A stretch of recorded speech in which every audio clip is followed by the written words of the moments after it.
IVM.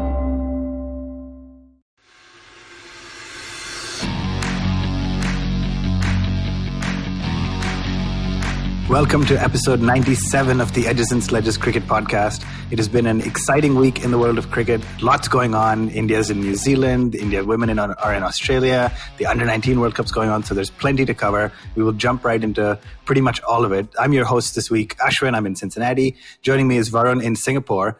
And we hope DJ, who's currently in India, because his connection seems to be a little bit spotty, so we're going to do our best. But if you don't hear from DJ for a little bit, know that we tried and weren't able to get to him. So, Varun, let me start with you. Busy week of cricket despite only being 2 India men's games. How are you feeling? Yeah, feeling good actually. We'll talk about India-New Zealand scoreline, but ended the week on a high and right now not feeling that great. Yeah, absolutely right. So obviously what he's referring to is winning the T20 series 5-0 and then starting a 3-match ODI series and it just coming up short and with India all losing their series. So 2-0 down already with 1 match to go, but that means the series is over. This is India's first series loss since the Cricket World Cup 2019. It's unbelievable, right? I mean, we've won 3 series in a row. We won 3 ODI series. What happened here? First match we made 347. Second match we managed to restrict them to 273 and then couldn't chase it down. So is something wrong with the Indian setup or should we just not be overreacting? Varun? Actually, firstly, I didn't realize that this was our first series loss after the World Cup. I mean, when you put it like that, yeah, it's a pretty big moment for us. But especially having said that India had only 30 bad minutes of cricket in 2019. So I think it's something that from an ODI perspective, I don't know whether India is focused enough on ODI given we have a T20 World Cup this year, or it's just down to the fact that we had a different 11 playing, right? And Ashwin, we'll talk through it, but our openers weren't there. You had Shaw and Mayank both debuting in the ODI space. You still had people like Kedar, Shardul. So I feel like this wasn't our top strength team, but at the same time, being 2-0 down in a 3-match series is not acceptable. Yeah, I think well said. And I guess my only question to you before we really deep dive is, are you worried or is 2 matches just 2 matches and it's away from home and it wasn't our top team? And on a scale of 1 to 10, how worried are you, 10 being the most? No, I'm not worried. I'm probably at 5 right now. I'm not worried at all. And as we get into that a little bit more, I'm very happy with our number 4 and 5. So as we talk more about that, I'll tell you why, but I'm not worried at all. Very clear. Very good point of view. And I echo that completely. I think Kohli has pretty much come out and said this is a non-World Cup year for ODI. We're 3.5 years away from the next ODI World Cup. We're focused on T20s. We won the T20 series 5-0. We're experimenting a little. DJ, let's assume I got you back. Let's talk a little bit about the opening pair. So Rohit and Dhawan have opened for India for so many years now. One of the top opening pairs, not just playing the game today, but in the history of the ODI game. Suddenly you have both Mayank and Shaw walking out, both young, both very talented, both have played Test cricket, but both making ODI debuts. What is your reaction to the new opening pair and both the young guys? Prithvi Shaw, of course, looked really good even in the Test arena. He looked really good.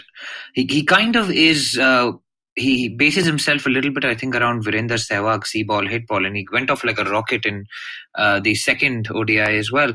But it is strange. It is something that... they had a nice little partnership in the first ODI. They got 50 on the board, Mayank and Prithvi, before Prithvi got out. And in the second ODI, they went off like an absolute rocket as well before Mayank got out. I think maybe Shaw got out first, but it is odd not seeing Rohit and Dhawan at the top of that order. I mean, we've seen it for so many years. We've seen Rahul come in a little bit there as well. But not having those 2 stalwarts for India is a bit... it's a bit unnerving almost. And in some ways, it's just like, where is that opening partnership going? I mean, is Prithvi or Mayank going to play the T20 World Cup or the 2023 World Cup as an opening batsman? I don't think that's the case. So definitely a stopgap arrangement from my perspective at this point. Yeah, I think absolutely fair. I think that's part of the reason why Varun very clearly said not super worried. But they didn't look bad, right? They came out to bat the first of the 3 ODIs. They put up 50 runs before Shaw got dismissed. Obviously, Mayank got dismissed 4 balls later. So that's never ideal. But Varun, let's double click a little more on the first ODI before we talk more details.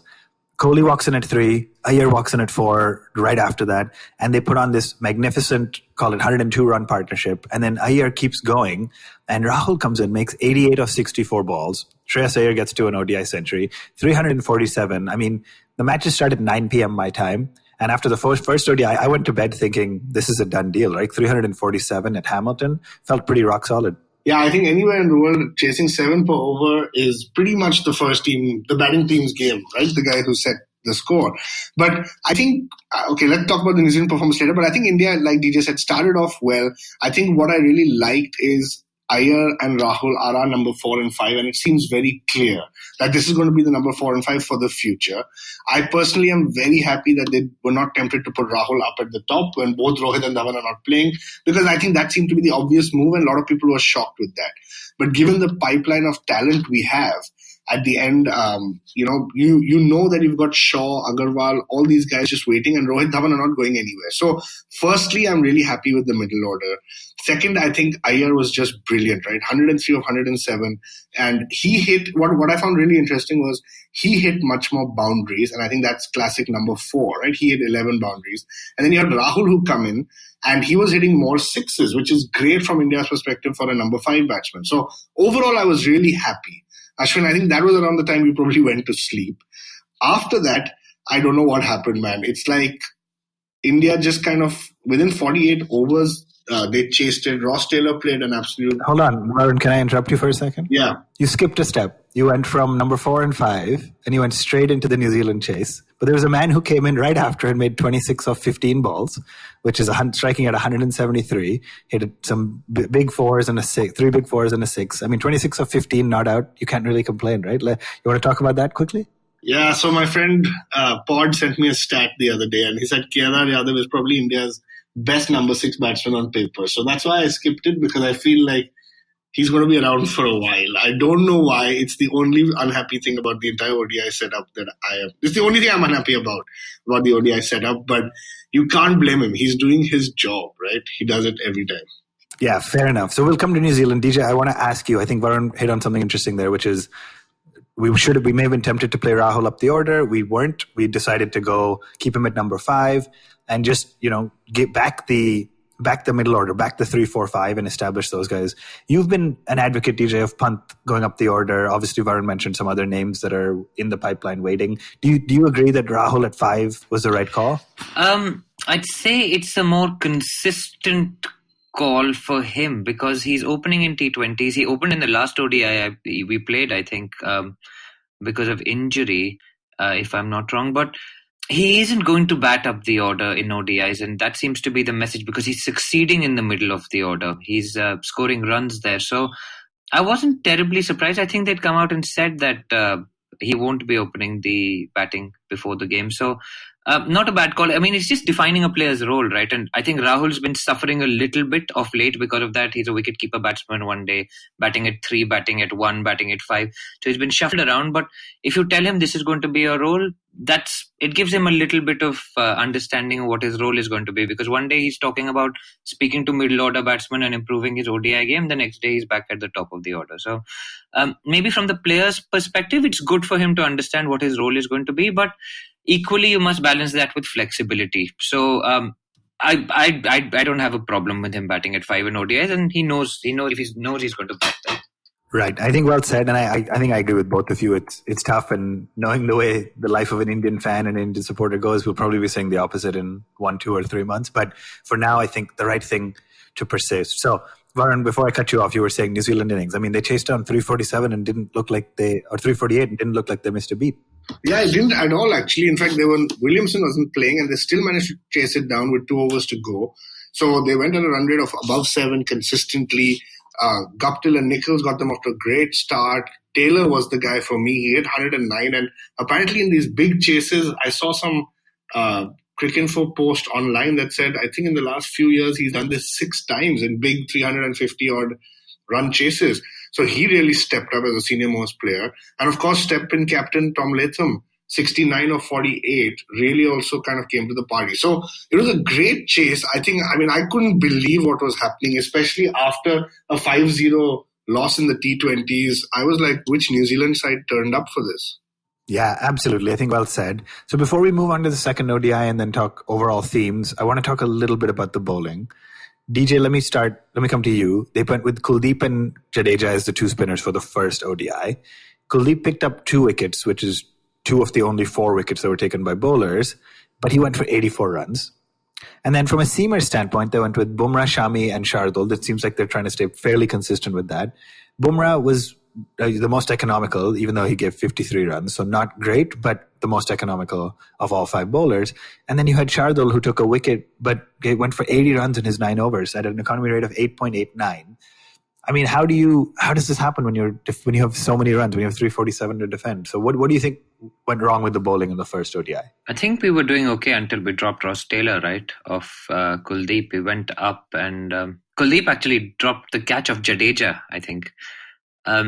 So again, it was a little bit of poor out cricket. It was a little bit of poor fielding that ended up in a loss. I mean, those chances, they come along, and top-class players, if you don't catch them, and Ross Taylor, make no mistake, is a top-class player, and he was hurting after that 5-0 loss in the T20 series. I think he went on record saying that we used to treat them as warm-ups to the ODIs, but obviously they're not anymore, 5-0 hurts and stuff. So great innings from him in the first ODI to pull out that 100. And of course, if we dismissed him early on, it may have been a totally different story. So, I mean, Bumrah, I'm sure we'll talk more about him later in the show. He's a class act, just not having the best time of late. Shardul, we know what you think of him. He had a pretty horrendous day with the ball, so to speak. Kuldeep went for a lot of runs as well. Jadeja as well, after that dropped catch, went the distance, with Ross Taylor kind of taking him apart in pieces. So yeah, not a great day for the Indian bowling, allowing 347 to be chased down. Yeah, I couldn't agree more. So obviously not a great first ODI, but it's not the first time India's fallen behind in a series. Probably won't be the last. I think we still backed India to come good in the second ODI. So going in the second ODI at Eden Park, where they played some T20s as well, Kohli actually won the toss this time, having lost it the first time, and said he's going to chase, which India is known to be better at doing. And New Zealand walks up to bat, gets off to an absolute flyer thanks to Guptill and Nichols. But I think the bowlers did a pretty good job pegging us back. So Varun, I don't know if you got to watch the second ODI New Zealand batting innings, but Yuzvendra Chahal pick up to 3 for 58.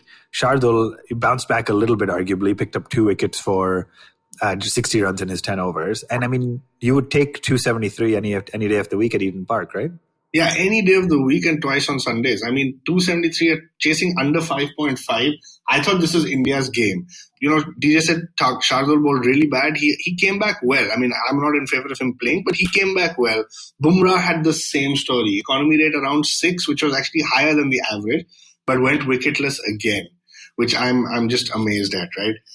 Saini bowled well. Chahal, of course, is the difference. And to me, I would play Chahal over Kuldeep any day. And lastly, Jadeja has to play for me. I mean, economy rate 3.5. He was the real standout performance, right? He's probably the reason that New Zealand did not get to 300. So from a bowling perspective, yes, I mean, disappointed with Bumrah, very happy with Chahal. Jadeja has to play. So the one name Varun didn't talk much about is Saini. DJ, let me ask you, I know you're a big Saini fan. He went only for 48 in his 10 overs, so not bad. And he didn't take a wicket, unfortunately. But let me ask you about selection. Do you think it's odd that they said they're now resting Shami to keep him, in good health and fitness for the 3 tests coming up? If that was the case, why did you play him for one standalone ODI? And then second off, with Kuldeep taking two wickets but giving more than 80 runs, is it fair for him to have been dropped after one ODI to make way for Chahal? I mean, selection deserves an entire hour by itself. I mean, why we played Rohit in that inconsequential 50-20 when you had someone like Pant waiting in the wings, and ruling Rohit out for the rest of the New Zealand tour, which would have really been a test of his mettle in the test series, particularly as an opener. I mean, there's so many questions around selection, right? Fitness, Bumrah had a scare, Ishant has had an ankle injury, Saini's had injuries, Deepak Chahar was injured.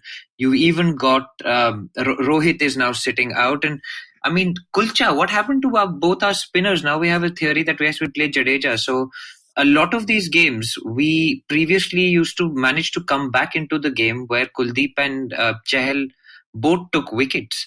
Jadeja, yes, he adds that with the bat, but that attacking wrist spin option is no longer there. So, I mean, are we never going to play the 2 wrist spinners again? I don't know. So, I mean, it's tough, right? Shami sitting out as well. The Shastri Kohli selection dilemma, I don't know whether there's any science behind their rotation. I'm not raising an alarm, but I'm just like, some of these decisions don't make sense. I mean, yes, you rested Rohit in one game, you rested Kohli in one game, Why did Rohit have to come back for that game? You won the series. It's totally inconsequential, and he hurts his shoulder and he's gone. I mean, amazing. I find it frankly amazing. So selection, I don't know the answer to that, Ashwin, to be totally honest. Yeah, I think, well said. That's always a fun rant to have to go through. And I think we all feel it, not just Varun and I, but every Indian fan. But Varun, let me just quickly ask you one thing DJ mentioned before we talk about the second innings. But Jadeja obviously contributed with the bat as well. But, you mentioned one for 35 in 10 overs. Absolutely fantastic. Kept it tight. But there is an element to the fact that Jadeja's presence and his ability with the bat has kept us out of being able to play the Kulcha, quote-unquote, pair, Kuldeep and Chahal. Would you like to see Kuldeep and Chahal bowling again together? And do you see that happening away from India? So I was always 50-50 on Jadeja up till a few months ago. And now I'm just 100% convinced that he has to play in the team, right? I think his bowling, his batting, there's no doubt. I think where India will struggle is when Pandya comes back. Does India go with Pandya and Jadeja as your number 6 and 7? Or do you play an extra batsman? And I think that's where the struggle will come. I think personally, I don't see Kuldeep and Chahal playing together in the same 11 for a long time, but I think they'll both be part of the squads, especially as we think about Australia coming up, and we've already spoken about large grounds. But I still think it's tough to see them both playing in the same 11. Yeah, very interesting. I think definitely disappointing that we may not see them again, but I think you articulated it pretty well.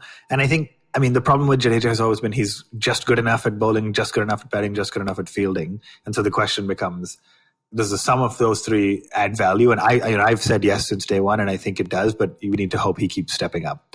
Right, DJ, before we wrap up on this ODI, let me ask you quickly the question I asked Varun earlier, which is about Kedar Jadhav. Performed well in the first ODI, did not perform much in the second ODI, but arguably, I guess, point blank, the question is he India's best player to play at number 6? And if not, is he in there just because he can offer a bowling backup? Because you played him for 2 ODIs and didn't give him a single over. So how do you think the management thinks about that? So I think the question, and I'm going to put words into your mouth, is he your best number 6 now? Or are you looking to 2023, which is the next ODI World Cup? He's not in the T20 squad.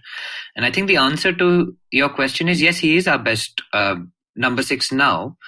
In the batting, he does just enough. He's okay in the field. He offers an option with the ball. But my question is this, right? He is going to be, I don't know, Varun, did you say he was going to be 38 by 2023? I think 38. Yeah, so he's going to be 38 by 2023. It's not like he's a very fit guy, right? He's had hamstring problems. He's had all of these issues previously. If he was a fit guy, and you would say, yes, he's definitely playing 2023 because he's fit enough to do that, then I probably would not have an issue with his selection at the moment.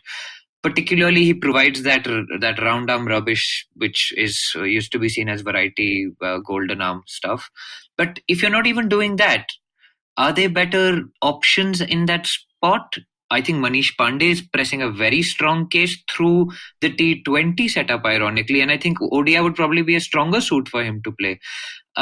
So I think he's going to come under pressure from Manish Pandey, particularly. Shubman Gill in the India A setup is scoring 100 after 100. He's also in the test squad. So I think he is going to start coming under pressure from pure batsmen because he isn't being given enough of a bowl at the moment.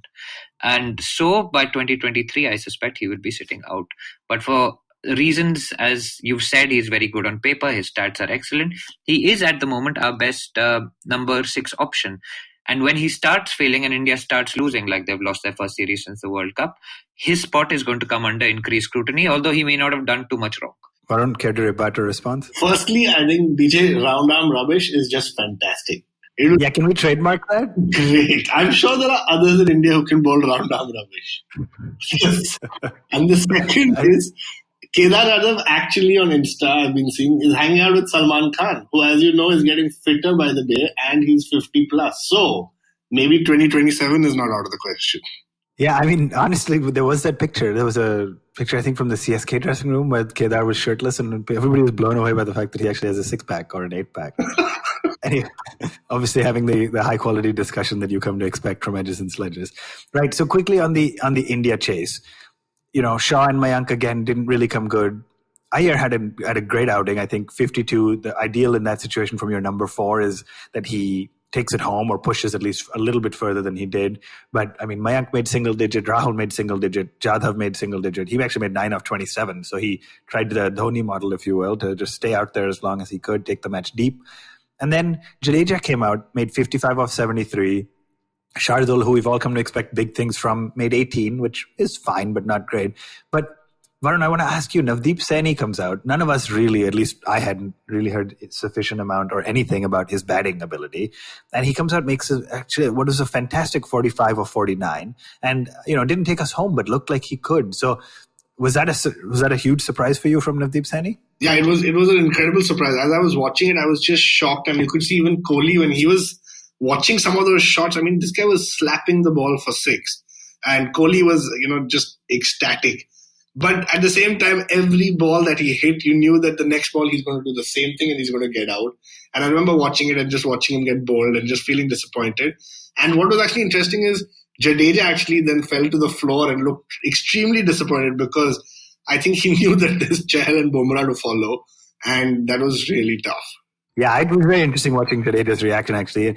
I think it's interesting to think about the fact that Jadeja wasn't trying to farm strike. So before we wrap up this match, DJ, let me quickly ask you, do you think Jadeja should have been a more responsible, quote-unquote, senior batsman and tried to farm the strike just enough that he's protecting the other guys? Or do you think 55 of 73, he did well, but the top orders who failed us?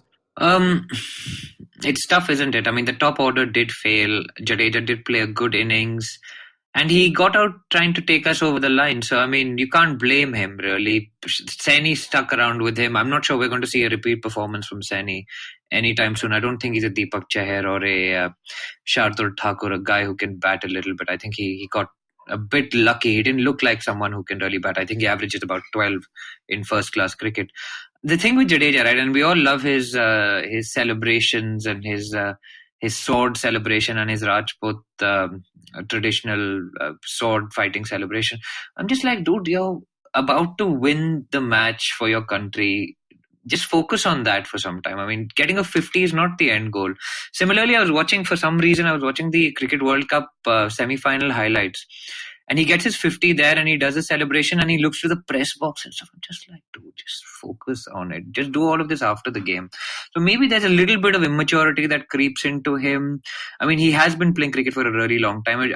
I'd like to see him play the role of a more senior statesman in some ways and try and control his emotions on the field a little bit. But maybe that's just him. Maybe that's what makes him tick. Who knows? Yeah, it sounds like he does seem more interested in one-upping Sanjay Manjrekar and press. And Varun, anything to add? No, Ash, I was going to say the thing with Jadeja is I think he's so good, but I can't remember the last time he really got India across the line. And I think that's what is going to be the biggest, not question, but it's going to be around India's tactic of do you actually get another batsman or do you play another bowler? Because between Pandya and Jadeja, you have 2 all-rounders. But are both of them capable of getting you across the line? And they bat at such crucial positions.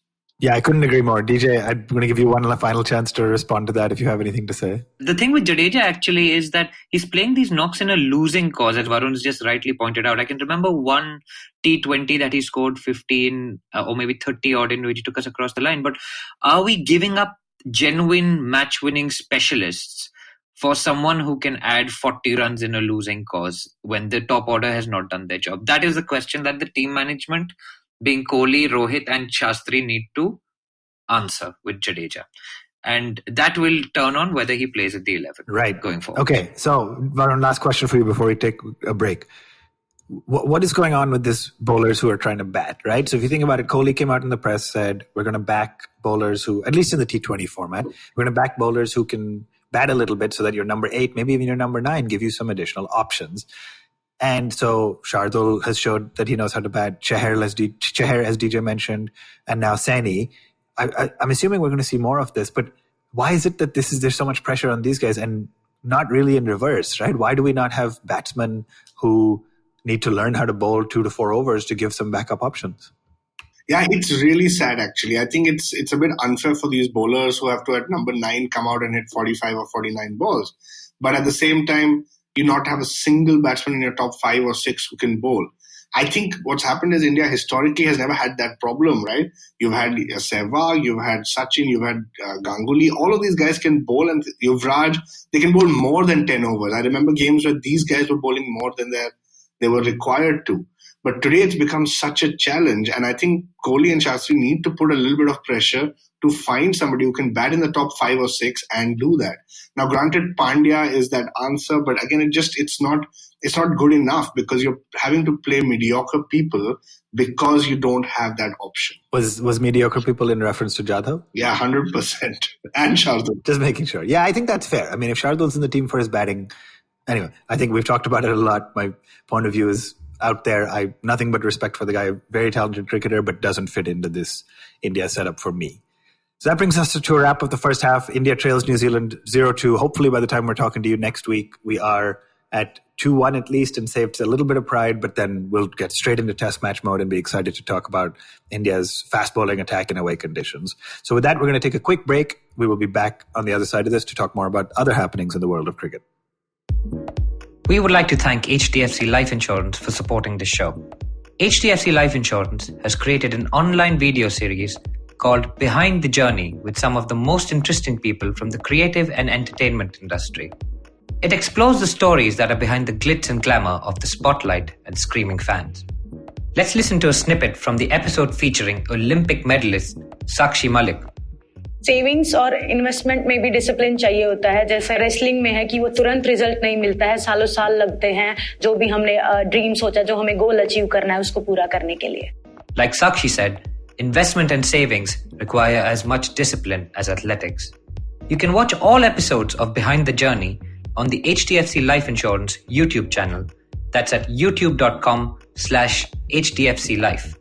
Take control of your personal goals with HDFC Life Insurance's financial solutions. Plan now with HDFC Life Insurance. Terms and conditions apply. HDFC Life Insurance Company Limited, IRDAI registration number 101.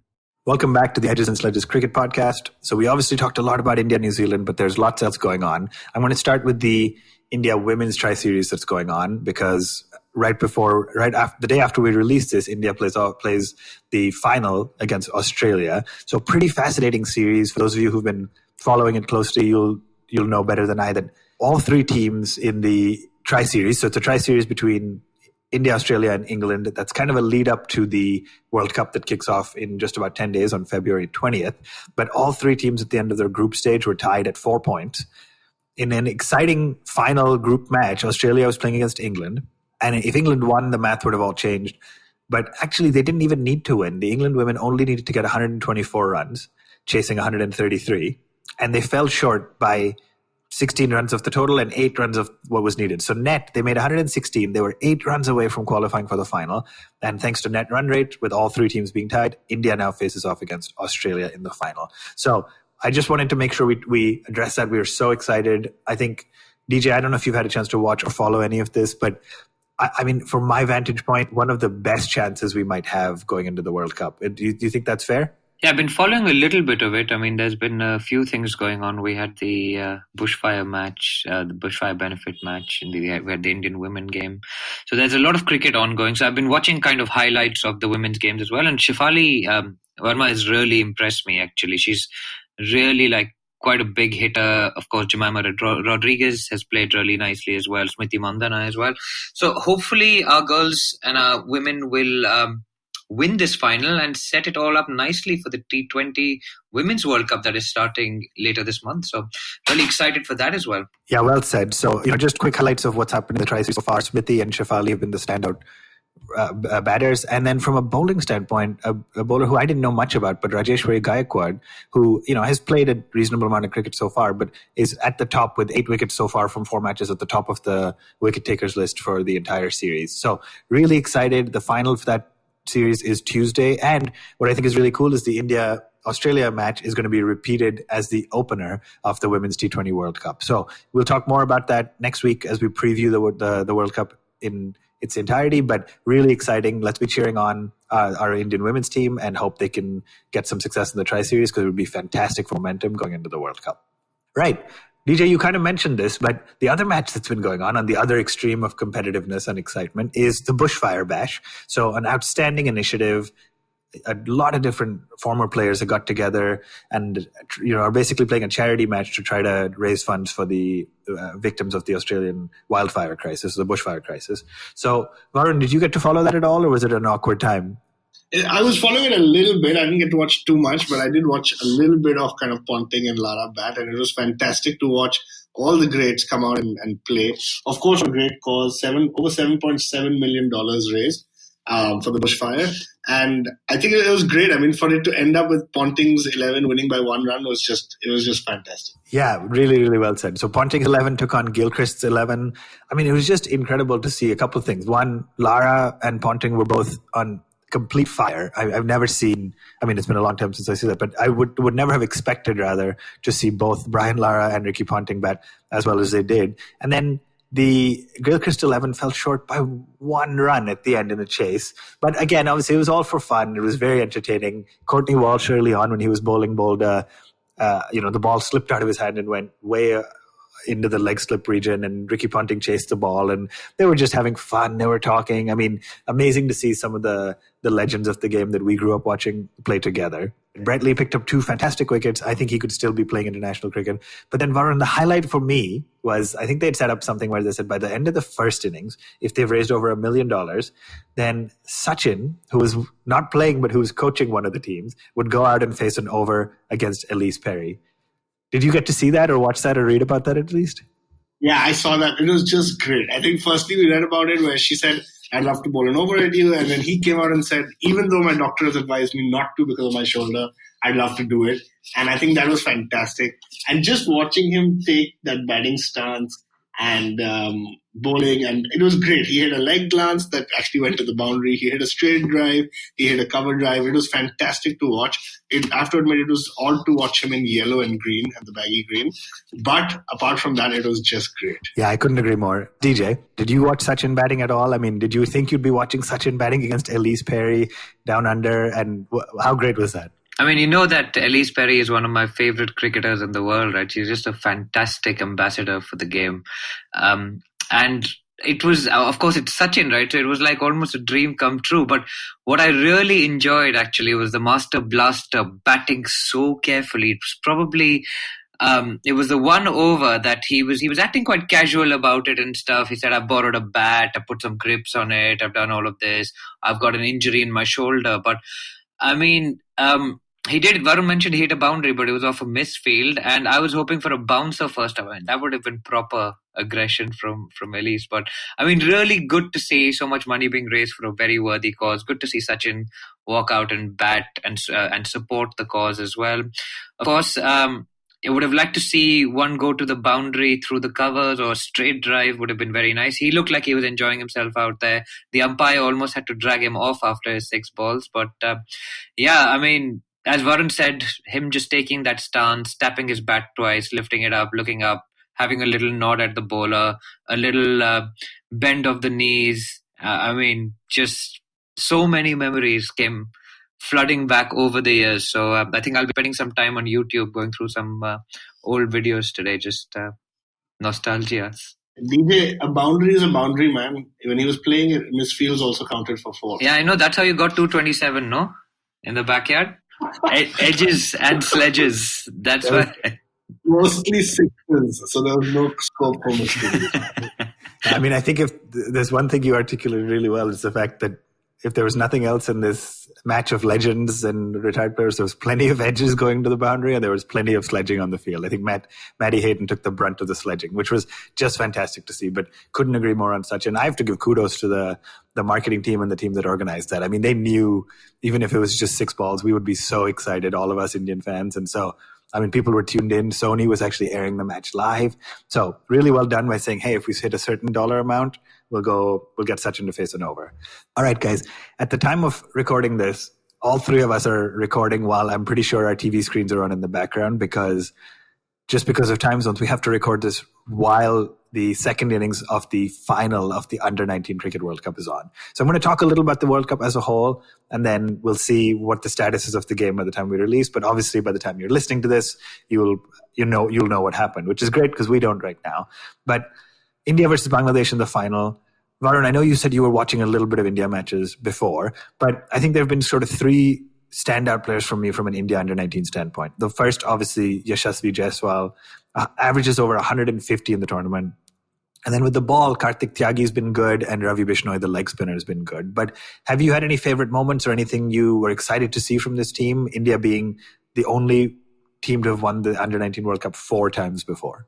Actually, yeah, for me, it's Jaiswal and Bishnoi. And Jaiswal especially, I watched him hit that 100 and it was fantastic. And I think I'm very happy because I think he's going to leave here as the highest run scorer, and his dad promised to buy him a car if he came home as the highest run scorer. So that was great. And then today, as we was watching the Indian bowling, right, in the second innings, Ravi Bishnoi was just fantastic. I think he's taken 4 wickets, if I'm not mistaken, and each of those wickets was just quality bowling. Yeah, I mean, I couldn't believe in an ODI, you had an almost test match type of field. You had short legs, silly point, gully, 2 slips, all crowding around the bat, and he was just bowling magnificent googlies. So couldn't be more happy. DJ, under-19 Cricket World Cup, Kohli has led this side before. Priyam Garg is now leading the side here. I mean, we hope they win, but even if they don't, how do you think about the future some of these guys have in the next few years while you have this massive pipeline of players still waiting on the sidelines? Is it going to be a while till we see any of these names in the national or the national men's setup? I think some of them have already got IPL contracts. If I'm not wrong, Yashasvi Jaiswal was picked up by the Mumbai Indians for 2.4 crores. So I think he might be buying himself a car pretty soon as well. So yeah, Yashasvi's looking good. Ravi Bishnoi, I think you said, was for the Kings 11 Punjab. And now the strange way people make their way into the national setup, some of them come through the under-19 route, then the IPL, someone perhaps like Pant. Or you could have people who go through the India A route, someone like Mayank, who actually performed at the Ranji level as well as India A route. So I think what will be important for these boys going forward is to get into either of those 2 teams, being the IPL teams and do well there, or the India A team and do well there, because those are really the feeders for the Indian senior national men's team. And so it's important for them to think about their next step. Of course, it's been a fantastic run for these boys. They've had 11 games undefeated as Team India. They beat Pakistan in a tense semi-final. I mean, they beat them easily, but of course there was all the external stuff which they managed to block out and win very easily. And this final as well, I mean, they looked like they were dominating it to start with. There was a bit of a collapse. But they've not gone down without a fight. I mean, the Bangladeshis have come out hard. And, I mean, it's the pressure of a final, man. There's 46 runs to get, 4 wickets left. Their opening batsman is still out there, Imon. I think his wicket's going to turn it. So I'm still quietly hoping our boys manage to pull this one across the line because, I mean, it's not been a great week to be an Indian fan, to tell you the truth. And hoping it ends on a positive note with our Indian under-19 team actually bringing home the World Cup. So fingers crossed. 100% agree. I think reigning champions, the only thing I will say, just being the fan that we are and that I am, is, you know, even if Bangladesh takes this one home, which again, by the time you listening to this, you know what happened. But I still think unbelievable series for the Indian under-19 boys. They did a fantastic job, represented the country well. You know, there's some fiery moments on the field. There's lots of back and forth banter, lots of sledging, which we love. But, you know, incredibly high amounts of passion to play for their country. Very, very talented boys. So even if they end up second best, really proud of them. Absolutely great run. Like you said, at the time of recording this, Bangladesh now needs 38 runs, 4 wickets in hand. Iman is out there. He retired hurt with cramps, has come back and is basically limping to every single run. But he's out there fighting, and that's the nature of finals. You don't want to leave anything behind. So that brings us to a wrap, guys. Lots to cover, lots we covered, lots happening in the world of cricket. By the time we meet next, the India-New Zealand third ODI will be done. Like I said, hopefully it'll be a better result than 3-0. It'll be 2-1. And then we'll be able to preview both the Women's World Cup and the first test match of 2 test matches right next week when we come back. So thank you as always for joining us. We appreciate all the loyal listeners of the Edges Sledges Cricket Podcast. You can find us on all social media at One Tip One Hand. That's Twitter, Facebook, Instagram at One Tip One Hand, or at any time email us contact@onetiponehand.com.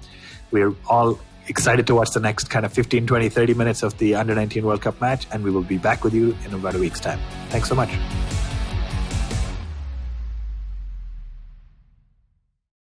I hope you enjoyed that show. We'd like to thank our sponsors on the network this week. Thank you, HDFC Life, for coming on board. Also, would like to thank Storytel for continuing the long time advertising that they've been doing with us. And if you have a brand and you'd like to advertise with us, please send us an email. We'd love to talk to you. And let me tell you a couple of things that you should check out this week. On States of Anarchy, Humsani talks about the Brazil-India relationship. On Agla Station Adulthood, Ayushi and Ritasha talk about pleasure, sex, and much more. On a nostalgia-laden episode of the Geek Fruit podcast, Edges and Dinkar go back to the franchise with the Sam Raimi, Tobey Maguire Spider-Man movies and talk about how they hold up today, 12 years after the last movie came out. On our Kannada podcast, Thalle Arate, scholar Avinash Amble combines neuroscience, mathematical logic, and the cutting edge of computer science to explain the history of machine vision to Pawan and Surya. On Tapri Tales, Madhuri weaves a tale around a conversation between three friends. Thanks and keep listening. Do you wish you were smarter? Well, so do we. But the next best thing? We could make you sound smarter. And to help you with this endeavor, we are Simplified, a podcast that attempts to break down the complex world around you with a little knowledge, a lot of poor jokes, and a ton of random trivia. Episodes out every Monday. On the IVM Podcast app or wherever you get your podcasts. See ya!